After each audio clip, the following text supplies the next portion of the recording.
باز هم خیلی خوش آمدید که اومدید.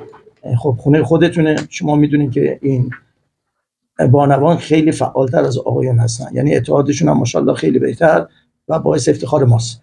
برای همین خب شما هر درخواستی داشته باشین مطمئن باشین ما دنبال اهدافی که شماها میخوان دست پیدا کنین هستیم. در تاریخ 9/2 تو اردیبهشت ماه همزمان با روز تولد حضرت معصومه سلام الله علیه هستش. افتتاحیه نمایشگاه داریم در 11 اردیبهشت. خودتون میدونید که روز جهانی کارگر و روز 12 اردیبهشت ماه هم همونطور که مطلع هستین روز جهانی معلمه، روز معلم. بعد سر همین موضوع 3 تا از 4 روزی که ما به اصطلاح چیز داریم 3 روزش مصادف با این ایام هستش خوشبختانه. خب خودتون میدونید که در سال گذشته همین سالی که الان بودیم خیلی تاریخ‌های غیر معقول رو داشتن به ما تحمیل می‌کردن که شما بیان چیکار کنین در این تاریخ‌ها نمایشگاه برگزار کنین، که خب ما زیر بار نرفتیم. یکیش 39 بود، دوباره اومدن برج 11 رو اعلام کردن از پیش خود و گفتیم که این نمایشگاه اینطوری فایده نداره. ذهن شما رو روشن کنم.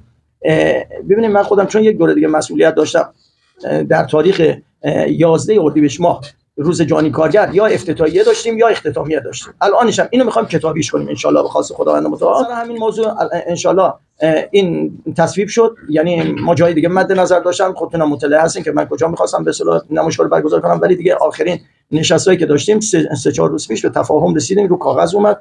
ناظر ما این سازمان سمت واسطه ما، یعنی فردی که نظارت میکنه اگر هر کدوم انگار چیز باشه میشه داور مشونن.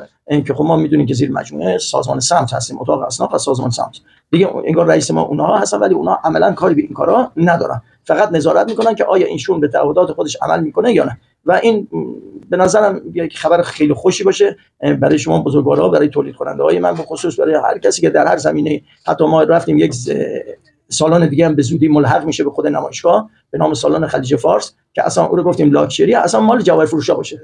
از اونایی هم بعد به خاطر همین هم ما قرار شد که اصلا اونجا رو مختص اونا لاکچری درست کنن، هر جور سبک و سیاقی که خودشون دوست دارن رو بر این مبنا انجام